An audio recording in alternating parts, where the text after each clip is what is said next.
Guys, we need to talk about the cost of living crisis in 2024 because it seems to be getting even worse. Now, it's funny because places like the UK and the US are on paper some of the richest countries in the world, and there are signs of this all over.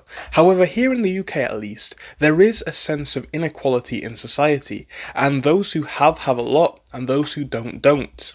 Now, it used to be the case that you could actually make something of yourself, at least here in the UK, right?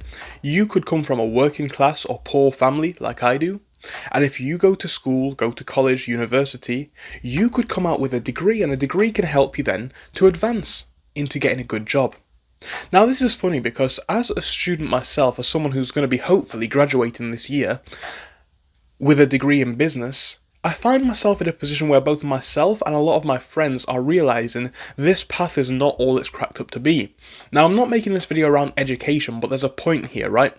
Especially when we compare this to times in the past. We're now in a world where people can work full-time, right, 40 hours a week, in decent jobs, and I'm talking about jobs where you've had to go to school and get yourself in the best part of £100,000 worth of debt, and you can't even afford your own place to live. It sounds unrealistic, but guys, this is the truth for a lot of people here in the UK, especially young people, but honestly, it's hurting people all across the board. The cost of a lot of things is rising. Obviously, life is going to be tougher for young people like myself, and I wouldn't expect otherwise, right? Older people have had time to build up their financial situation and credibility, and obviously had time to save. I wouldn't expect to be rich at my age, and I know people always say, well, you have unrealistic expectations. Here's the thing. As someone who's been working a job now for the past 2 months or so, there's not many days that I do full time. I don't need to because I run my own businesses. But I'll say this, right? When you work, let's say an 8-hour shift, right? 2-3 days in a row, yes, money comes in, but it is a very intense experience. Now, I think the reason why people are comfortable doing this is because they think they can get a reward from it, and that's fair enough. I will put my hand up right now and say, if I could get a job decent enough, obviously maybe in the next year or so as I continue to develop, but it paid enough for me to have the prospect of affording a house, a car, all this sort of stuff, it might be worth it. People go to work because they think they're going to be able to afford all this sort of stuff, but the reality for a lot of people now is the middle class are being squashed out of being middle class and pushed into poverty due to increased prices and everything, right? The poor people, that's obviously the worst situation, right? And obviously, personally, I do not consider myself as poor, but I do consider myself as young. And I think it would be ignorant and perhaps arrogant to not act like being 21 is probably the weakest point in all of society financially, because like I say, you've not built up that much cash. Even myself, who's been running businesses for ages, right? You're in the early stages of your businesses. You might be in the early stages of your career. And we find ourselves in a position where we're not just talking about minimum wage workers. People who have got degrees and career jobs, right, for the first couple of years of their careers, at the very easiest, can't find a place to live for themselves, right? Now, this really is the case in a lot of places amongst the UK.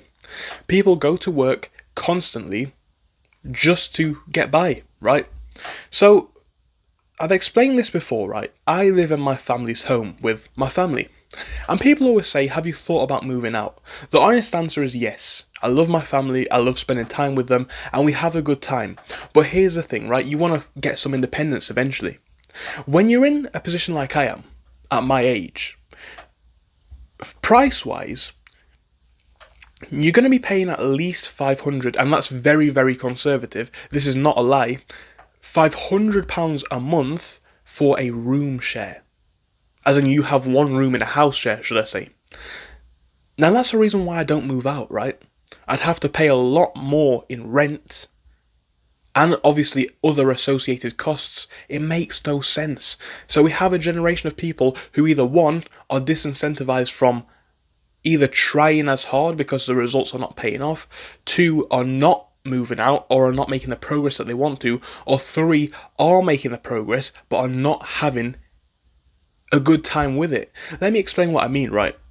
So £500 for a room, in my opinion, is unfeasible. I will not pay it, right? It doesn't make sense. And that's just in a smaller city in the UK. Places like Manchester, significantly higher. Places like London, astronomically higher. The amount of money you need to be making to live, even in Manchester City, around the centre, is very expensive. And that's not even the biggest city in the UK. But here's the point. Everyone that I know that has got their own place is doing one of two things. Either they are working all the hours that God sends in the hopes that they'll be able to finally have some savings maybe at the end of the month or year, or they're co-inhabiting that room share or that small flat share. So obviously it could be, a guy living with his girlfriend or vice versa, or living with two friends or whatever. But I'm talking about this, right? You're sharing a room, no, you're sharing a house and then you're sharing a room. Now obviously if you're going to be living with your partner, that's not so bad, but it's a principle. You are sharing a room in a house share to afford anywhere to live. And let's not even get started on the concept of a mortgage, right? Because that's undoable for a lot of people. Housing prices in the mid hundreds of thousands for an average property in an average city. It's astonishing, right? And then let's talk about just the cost of trying to get ahead. Now, like I say, for me, this is my attempt at making the most money, right? My laptop. That's how I make a lot of my income, actually most of my income, because I've always known that a 9-to-5 job is not for me. But it's now less about choice, whether it's for me or not. It's more about realising that even if it was for me, it is unviable as an only source of income. It's not enough money for one person to live on if they're looking to get their own property and have some fun in life, right? And again, like I say, everyone that I know who has their own place, a lot of them are very anxious about whether they'll be able to pay the rent going forwards next year, as rent hikes are probably going to happen again. It puts them in a constant state of anxiety. These are people who are working full-time with semi-professional careers. Yes, the early days of their careers, but you guys understand what I'm saying. When is a reasonable price, not time, to move out? It's looking like more mid-20s, late 20s, if you can even afford to rent a place then. And in the topic of work, let's talk about that. Now, I know that's more related to just the UK, but here in the UK, I've seen a lot of graduate jobs for good degrees, right? Good positions as well that require a lot of responsibility, paying round about minimum wage, sometimes slightly more, sometimes slightly less.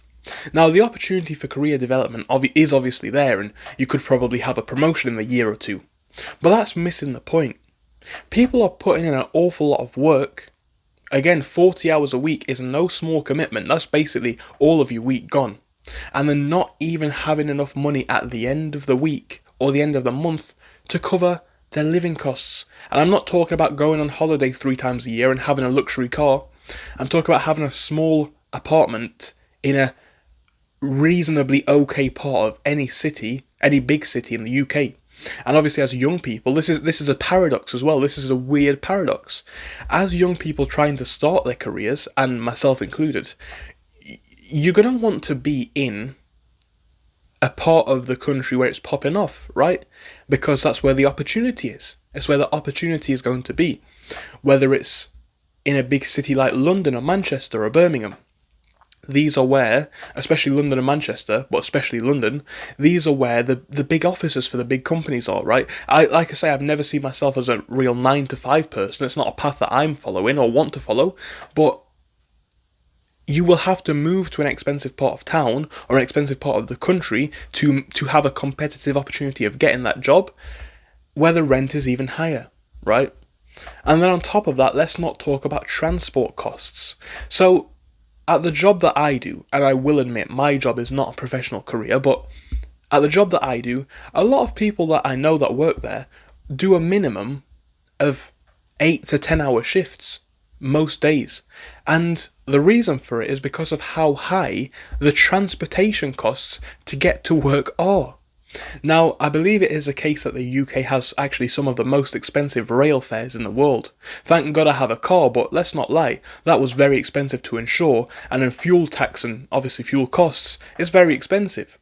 But with that being said, at least I can get to work easily, quickly, and safely.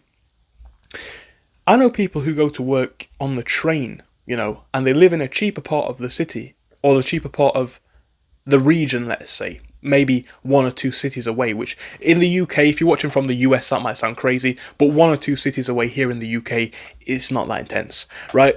So it might be a half-an-hour train ride. But they're wasting or spending that much money on the journey fare that is unviable for them to do shorter shifts, even if it suits their lifestyle more, right? Even if they would work more days, shorter shifts. So some people would obviously work, let's say, 6 days a week, 6 hours. But when you pay hourly, when your hourly rate of pay is £11.44, and your transport costs for the day are £20, things don't add up, right? So what am I saying here? And I don't like to make negative videos, but it's been something for me to think about at least, right?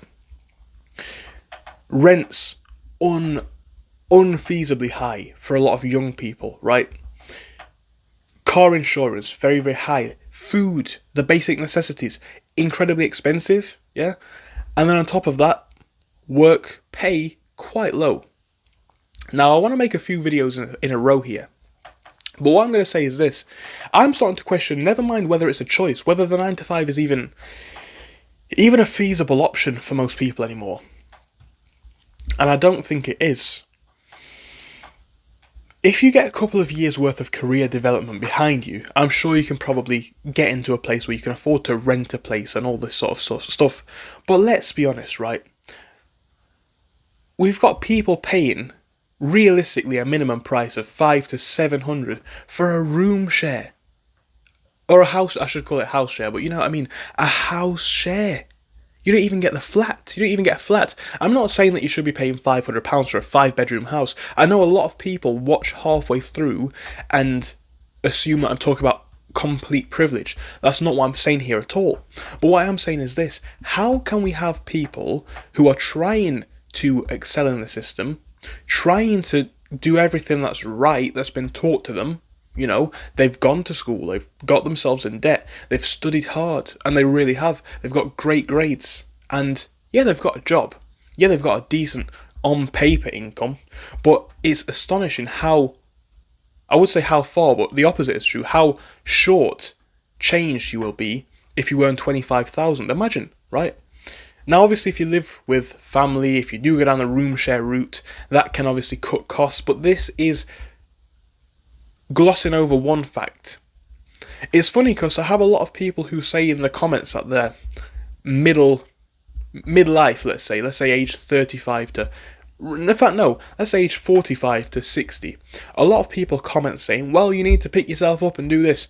Look, I agree, but you're missing one thing, right? I'm not saying that rents were cheap relative to incomes as much or a lot in the 80s or 90s or 70s, but what I'm saying is this.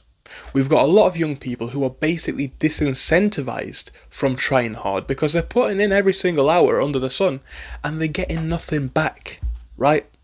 I know people who work, again, full-time, 2 to 3 weeks of their month wage, so obviously they only have 1 week's worth of disposable income. 2 to 3 weeks go straight to rent, food costs and taxes, right? Or other things like that. The basics of trying to sustain yourself. We're in a system, again, especially for young people, where it's like, you take 1 step forward, 2 steps back, you try and move out and you get your own place. Now you're living paycheck to paycheck and you've got no chance of ever saving. And you better hope that rent doesn't rise, because if it does, you're probably going to be finished. I don't know where this situation's going to end up, guys, but I wanted to make a short video just airing my thoughts on the cost of living crisis and that kind of stuff. I don't know if it's any good, I don't know if it's anything like what you're experiencing, but I wanted to speak about it here. Thank you, and I'll see you soon. Goodbye.